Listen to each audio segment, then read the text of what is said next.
O Senhor esteja com todos. Ele está no meio de nós. Proclamação do Evangelho de Jesus Cristo, segundo Lucas. Glória a vós, Senhor.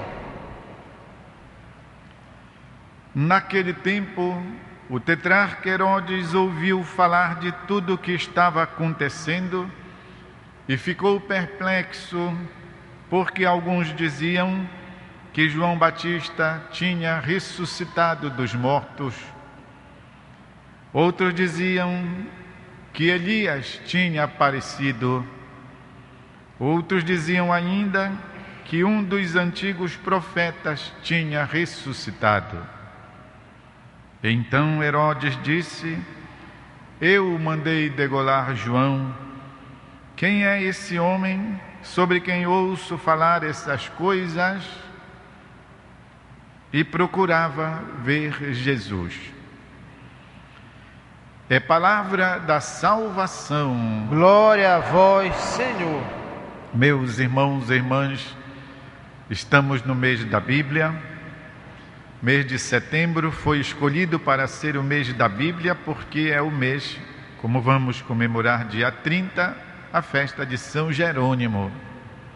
São Jerônimo foi o grande tradutor da Bíblia, sobretudo do hebraico e do grego, para a língua do povo, para a língua vulgar, assim chamada àquela altura, o latim. Uma tradução muito bem feita, que até os dias de hoje os estudiosos ficam encantados com a obra que São Jerônimo realizou. Dizer para a língua das pessoas o mistério da revelação de Deus contido na Sagrada Escritura.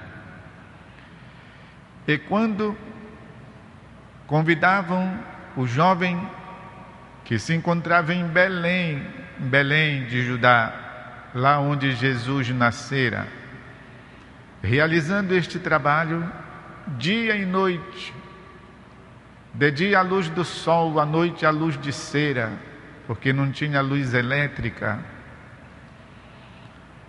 E as pessoas o convidavam: Jerônimo, vamos embora para uma balada. E ele dizia: não posso. Jerônimo, vamos embora num barzinho. Não posso. Jerônimo, vamos para um piquenique. Não posso. Por que não podes? Porque eu devo terminar este trabalho de tradução da Bíblia, porque o povo do Ocidente não tem a Bíblia traduzida. Eles desconhecem a Bíblia, e desconhecer a Bíblia, dizia Jerônimo, é ignorar o Cristo. Porque Cristo é o tesouro escondido no campo, que a Bíblia é. Portanto, obrigado. Não vou para a balada, não vou para o barzinho, não vou para o futebol, não vou para o piquenique, porque eu tenho que acabar este trabalho, eu tenho um compromisso. Meus irmãos e irmãs, por isso, ele é considerado o patrono dos estudiosos da palavra de Deus. E por isso o mês de setembro foi escolhido para ser o mês da Bíblia.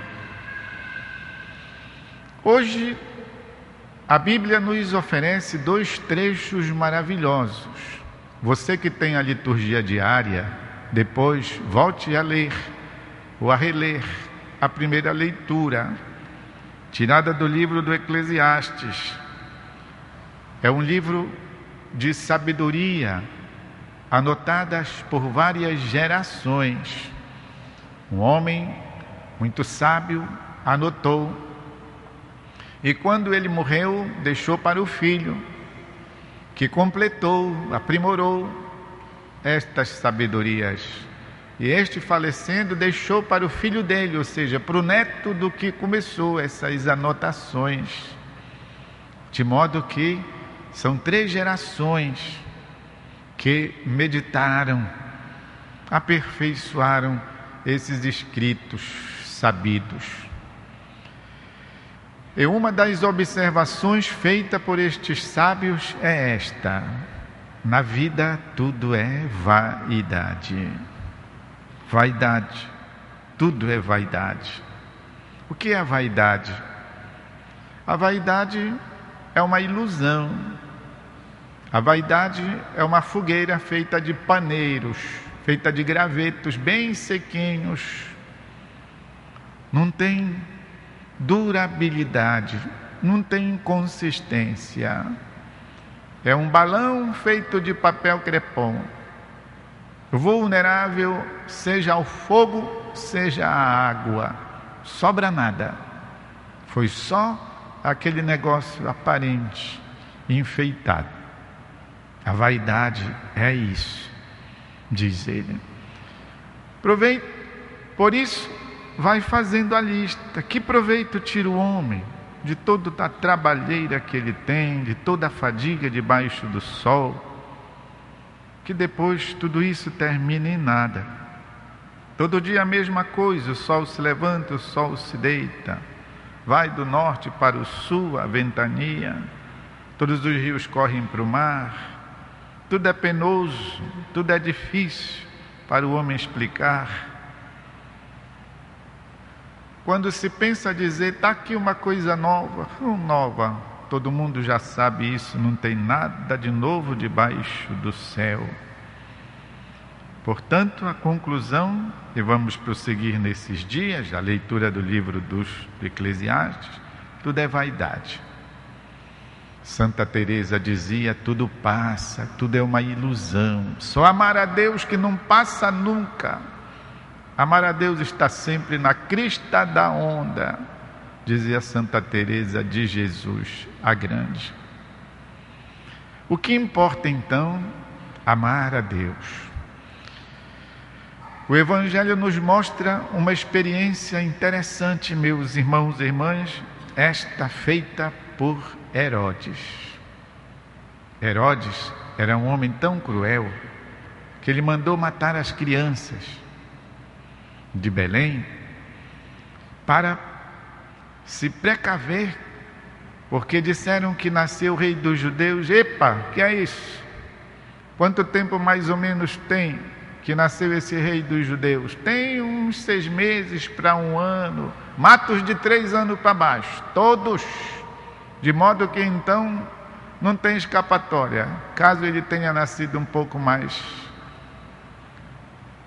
E assim aconteceu aquele desastre. O Evangelho mostra. Vocês, mães, podem bem avaliar o sofrimento daquelas mulheres, vendo suas crianças inocentes trucidadas pela falta de alma e falta de coração desse rei Herodes.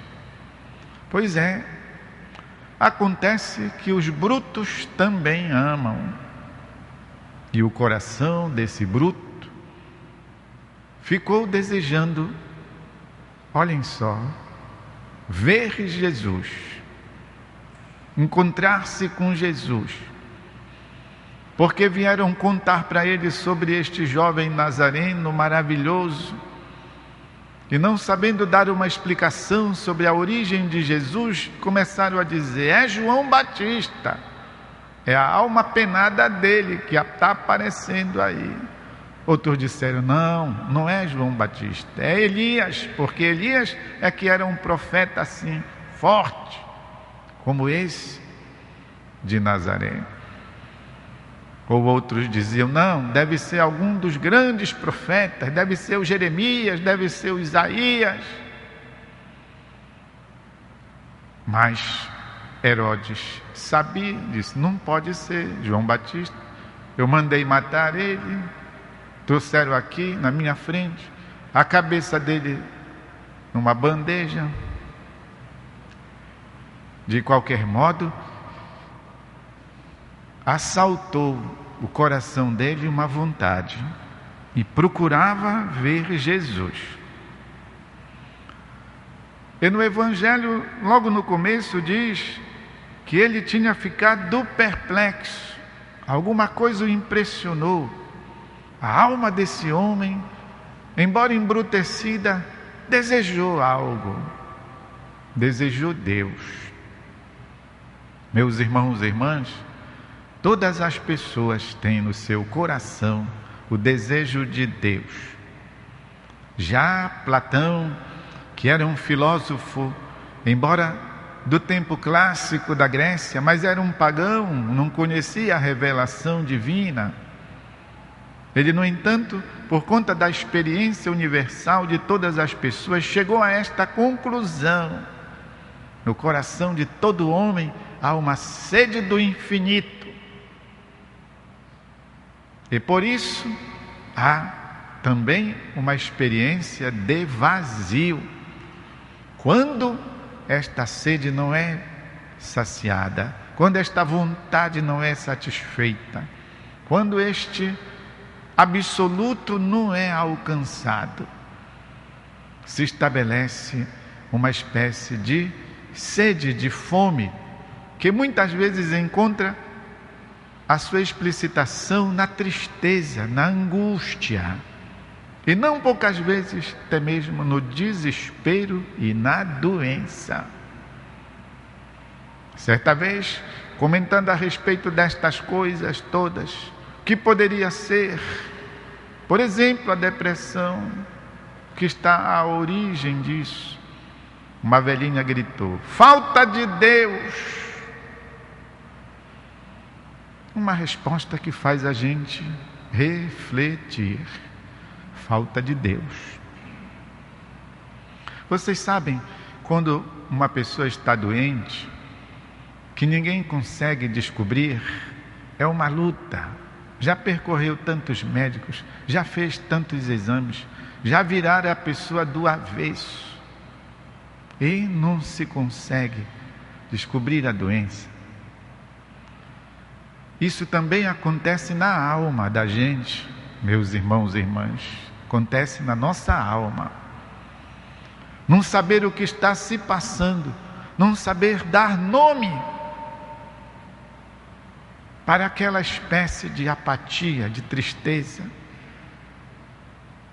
E pode ser que seja, como a velhinha gritou, dizendo, falta de Deus.